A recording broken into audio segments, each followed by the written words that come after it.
देखो, संसार की जो व्यवस्था है वो मोक्ष मार्ग की व्यवस्था नहीं है, और जो मोक्ष मार्ग की व्यवस्था है वो संसार की व्यवस्था नहीं है। माँ बच्चे को जन्म देती है तो माँ को वैसे विकल्प आते हैं बच्चे के। समझ में आया? कैसा है वस्तु का स्वरूप? बच्चा अपनी योग्यता से ही परिणमन कर रहा है, लेकिन कार्य 5 समवाय पूर्वक होता है ना, तो उसमें एक निमित्त नाम का समवाय है। अब उस माँ को वैसी ममता आए बिना रहती नहीं, क्योंकि वो ममता रूप निमित्त चाहिए उस कार्य में। बच्चा है ना, छोटा बच्चा 6 महीने का, 2 महीने का, 3 महीने का, अगर माँ को वैसी ममता नहीं आवे तो भी नहीं चलेगा। समझ में आया कि नहीं आया?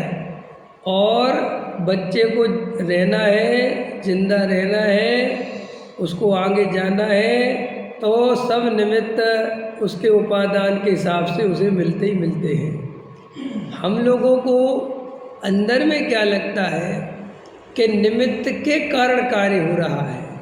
निमित्त के कारण कार्य नहीं हो रहा, दिखता ऐसा है कि निमित्त के कारण हो रहा है। कार्य तो हो रहा है प्रत्येक द्रव्य के अपने उपादान से। समझ में आया? एक तात्कालिक उपादान होता है जिसे क्षणिक उपादान बोलते हैं, और एक होता है त्रिकाल उपादान। त्रिकाल उपादान माने पुद्गल में पुद्गल रूप ही परिणमित होने की योग्यता सदाकाल पड़ी हुई है। तो कोई कहे कि जब पुद्गल में ऐसी योग्यता पड़ी है तो वो अभी ऐसा परिणमित क्यों नहीं करता? जैसे जीव में केवल ज्ञान की योग्यता पड़ी है, केवल ज्ञान की शक्ति है ना अपने अंदर, तो कोई कहे कि वर्तमान में केवल ज्ञान क्यों नहीं आता? तो उसके कितने उत्तर हो सकते हैं? पुरुषार्थ की तरफ से उत्तर दोगे तो हमने मोह का नाश नहीं किया, ज्ञानावरणी कर्म का नाश नहीं किया, इसलिए नहीं होता। कर्म की तरफ से ऊपर उत्तर दोगे तो ज्ञानावरणादि कर्म के कारण नहीं होता। और अगर निमित्त की तरफ दोष देना है तो साहब पंचम काल में केवल ज्ञान नहीं होता, उपचार का कथन। फिर अगर उपादान से बात करनी है तो 2 प्रकार के उपादान लगेंगे। उपादान ऐसा तो है कि केवल ज्ञान रूप परिणमित जीव ही होगा, अजीब नहीं होगा। तो ऐसा योग्यता तो है अपने अंदर। फिर कोई पूछे कि अपने अंदर ऐसी योग्यता है तो अपन केवल ज्ञान रूप परिणमन क्यों नहीं करते? तो अभी क्षणिक उपादान पर्याय की ऐसी योग्यता नहीं है। आया समझ में? 1 नंबर का उपादान, 2 नंबर का। ऐसे ही निमित्त भी 2 तरह से समझना। प्रबल कर्म का उदय तो सांसारिक कार्यों में केवल कर्म का उदय है, असली। समझ में आया? वास्तविक निमित्त। और उपचार से किसी को भी निमित्त कहते हैं। उपचार माने आपने हमारा काम करा दिया, बहुत बहुत धन्यवाद। ये नहीं होते तो हमारा, ये सब उपचार है, ये बदलते रहते, लेकिन असली तो वो पुण्य का उदय निमित्त रूप में, और उपादान में वैसा परिणमन। तो श्री गुरु कहते हैं कि तुझे निमित्त दिखाई देता है, उपादान दिखाई नहीं देता, इसलिए अपने को ऐसा लगता है मैं अगर सोचूंगा नहीं, मैं विचार नहीं करूंगा तो ये घर गृहस्थी कैसे चलेगी? ये बोझा है अपने ऊपर। लेकिन आचार्य कहते ये बोझा तुम अपने ऊपर से हटा लो। हिसाब कैसे हटा लें? हम हटा लेंगे तो घर कैसे चलेगा? वो कहते नहीं, घर चलना है, उसमें जो विकल्प की आवश्यकता है वो विकल्प तुम्हें आए बिना नहीं रहेगा। एक गजब की बात।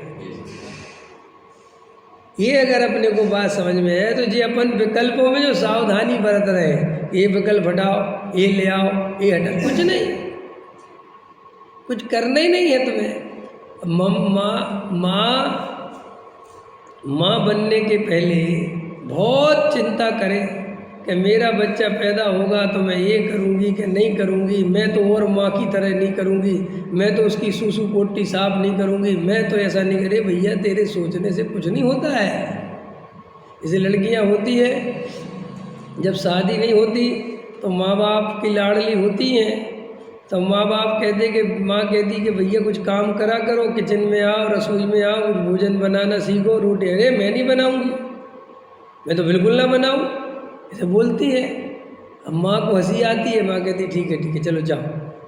तो ऐसा माँ जानकर ऐसे जवाब सुनकर भी बहुत परेशान क्यों नहीं होती, चिंतित क्यों नहीं होती कि जी क्या होगा ऐसा? नहीं, क्यों? क्योंकि उस माँ को अपनी भी जीवन की कहानी पता है कि मैं अपनी माँ से भी ऐसे ही कहती थी, लेकिन जब शादी हुई, ससुराल आई, तो वैसे विकल्प, वैसे ही भाव दशा अपने आप हो गई। मुझे पता ही नहीं कितनी लड़कियां हैं, पहले साड़ी पहन मिल जाती ना कभी कभी ऐसी लड़कियां अपन को है, देखे नहीं होता। जैसे हमने कई बच्चों को पढ़ाया है, अब सब लड़कियां शादी हो गई, उनके बाल बच्चे हो गए, तो मिल जाती हैं। तो पहले तो हमने बच्चे के रूप में देखा, अब माँ के रूप में देखते हैं। तो बच्चे को लिए बैठते ही उसकी नाक साफ कर रही है, उसके कपड़े बदल रही है। तुम क्या कर रही हो ये सब? कुछ नहीं भैया, अपने बच्चे को कर रही हूँ। अच्छा, हमने तो तुम्हें बहुत देखा है ऐसे, तुम तो बहुत छू छू करती थी। सब छू छू चला जाता है। तो प्रकृति में ऑटोमेटिक व्यवस्था है, तुम उसकी चिंता मत करो कि तुम्हारे विकल्प नहीं होंगे तो कार्य नहीं होगा। हम उन विकल्पों के भी कर्ता नहीं हैं। जैसा कार्य होना है वैसा विकल्प किसी न किसी रूप में आएगा कि नहीं? अब इतने दिन से मंदिर का काम नहीं होना था, अब होने की योग्यता आ गई, तो अब सुनील जी को निमित्त आ गया, विकल्प आ गया। अब सुनील जी कहें कि मेरे आने से हुआ नहीं, कार्य होना था, वो निमित्त आना ही आना है। ये निमित्त को ये समझ में आ जाए कि मेरे आने से नहीं हुआ तो उसके कर्तृत्व का भूत नहीं चढ़े। समझ में? शेर को सम्यक दर्शन की योग्यता आ गई तो मुनिराज उतर के आ गए। अब मुनिराज ऐसा सोचे कि हम आ गए तो सम्यक दर्शन हो गया, तो वो कहते भाई साहब ये मुनिराज ही ठीक नहीं है। समझ में आया कि नहीं आया? तो कैसा है स्वरूप?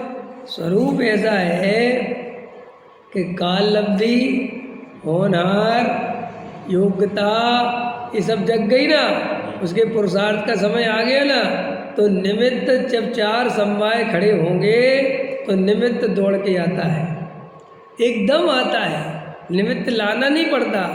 और अपन क्या सोच रहे हैं, निमित्त लाएंगे तो चार समवाय आएंगे। अपना उल्टा है दिमाग, अपन सोच रहे निमित्त से उपादान चलता है, जबकि वास्तविकता ये है कि उपादान से निमित्त चलता है। माने जब कार्य की योग्यता आती है तो वो गारंटी से निमित्त आता है, और वो निमित्त जिस रूप में खड़ा होता है, अगर वो जीव है तो उसे लगता है कि मैंने किया, वही मिथ्यात्व। जैसे देखो, अपने रागादि भाव में मोहादिक कर्म के उदय निमित्त है नहीं? जो अंदर भाव कर्म हुआ उसमें कौन निमित्त है? द्रव्य कर्म निमित्त है। लेकिन द्रव्य कर्म को कभी नहीं लगता कि मैंने जीव को मोह कराया। समझ में आया कि वो भी तो निमित्त है, लेकिन जीव को निमित्त होते हुए ऐसा लगता मैंने कर्म बांधा। आया समझ में? देखो, कर्म को नहीं लगा कि मैंने जीव को राग कराया, लेकिन जीव को लगा मैंने कर्म बांधा। क्योंकि इस जीव के अंदर सोचने, समझने, जानने की शक्ति है, तो वो उसके आधार से उसका कर्ता बनता है। कर्ता बनने का हमारा कोई कारण नहीं है।